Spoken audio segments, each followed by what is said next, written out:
Qui est comme le sage, et qui connaît l'explication des choses? La sagesse d'un homme fait briller son visage, et la sévérité de sa face est changée. Je te dis, observe les ordres du roi, et cela à cause du serment fait à Dieu. Ne te hâte pas de t'éloigner de lui, et ne persiste pas dans une chose mauvaise, car il peut faire tout ce qui lui plaît, parce que la parole du roi est puissante. Et qui lui dira, « Que fais-tu » Celui qui observe le commandement ne connaît point de choses mauvaises, et le cœur du sage connaît le temps et le jugement. Car il y a pour toute chose un temps et un jugement, quand le malheur accable l'homme. Mais il ne sait point ce qui arrivera, et qui lui dira comment cela arrivera? L'homme n'est pas maître de son souffle pour pouvoir le retenir, et il n'a aucune puissance sur le jour de la mort. Il n'y a point de délivrance dans ce combat, et la méchanceté ne saurait sauver les méchants. J'ai vu tout cela, et j'ai appliqué mon cœur à tout ce qui se fait sous le soleil. Il y a un temps où l'homme domine sur l'homme pour le rendre malheureux. Alors j'ai vu des méchants recevoir la sépulture et entrer dans leur repos, et ceux qui avaient agi avec droiture s'en aller loin du lieu saint et être oubliés dans la ville. C'est encore là une vanité. Parce qu'une sentence contre les mauvaises actions ne s'exécute pas promptement, le cœur des fils de l'homme se remplit en eux du désir de faire le mal. Cependant, quoique le pécheur fasse 100 fois le mal et qu'il y persévère longtemps, je sais aussi que le bonheur est pour ceux qui craignent Dieu, parce qu'ils ont de la crainte devant lui. Mais le bonheur n'est pas pour le méchant, et il ne prolongera point ses jours, pas plus que l'ombre, parce qu'il n'a pas de la crainte devant Dieu. Il est une vanité qui a lieu sur la terre, c'est qu'il y a des justes auxquels il arrive selon l'œuvre des méchants, et des méchants auxquels il arrive selon l'œuvre des justes. Je dis que c'est encore là une vanité. J'ai donc loué la joie, parce qu'il n'y a de bonheur pour l'homme sous le soleil qu'à manger et à boire et à se réjouir.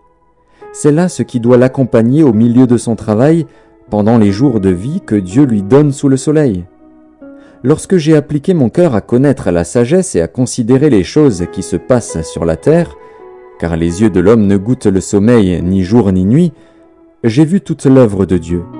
J'ai vu que l'homme ne peut pas trouver ce qui se fait sous le soleil. Il a beau se fatiguer à chercher, il ne trouve pas.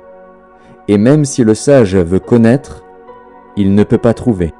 Oui, j'ai appliqué mon cœur à tout cela, j'ai fait de tout cela l'objet de mon examen, et j'ai vu que les justes et les sages, et leurs travaux, sont dans la main de Dieu, et l'amour aussi bien que la haine. Les hommes ne savent rien, tout est devant eux. Tout arrive également à tous, même sort pour le juste et pour le méchant, pour celui qui est bon et pur et pour celui qui est impur, pour celui qui sacrifie et pour celui qui ne sacrifie pas. Il en est du bon comme du pécheur, de celui qui jure comme de celui qui craint de jurer. Ceci est un mal parmi tout ce qui se fait sous le soleil, c'est qu'il y a pour tous un même sort.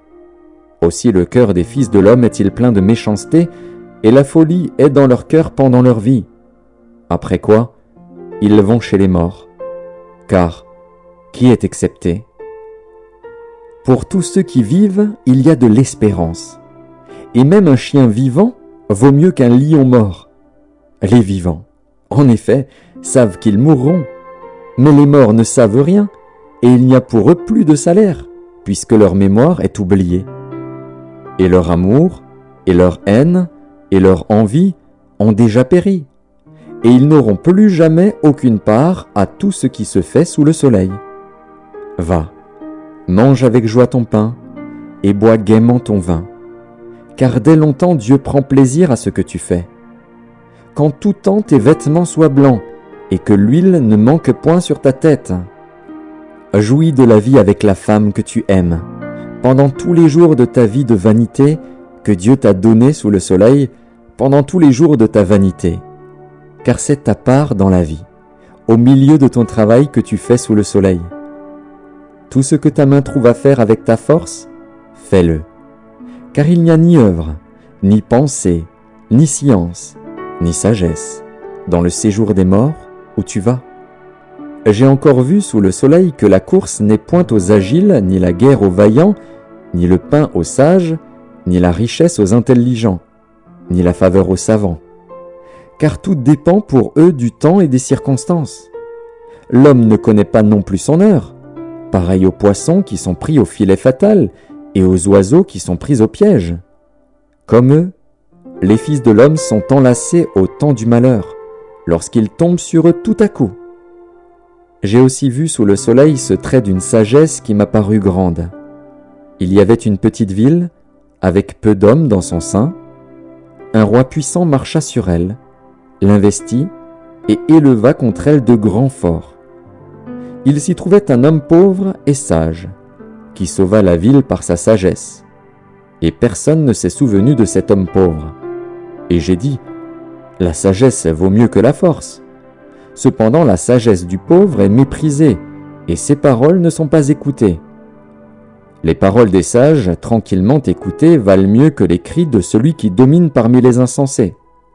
La sagesse vaut mieux que les instruments de guerre, mais un seul pécheur détruit beaucoup de biens.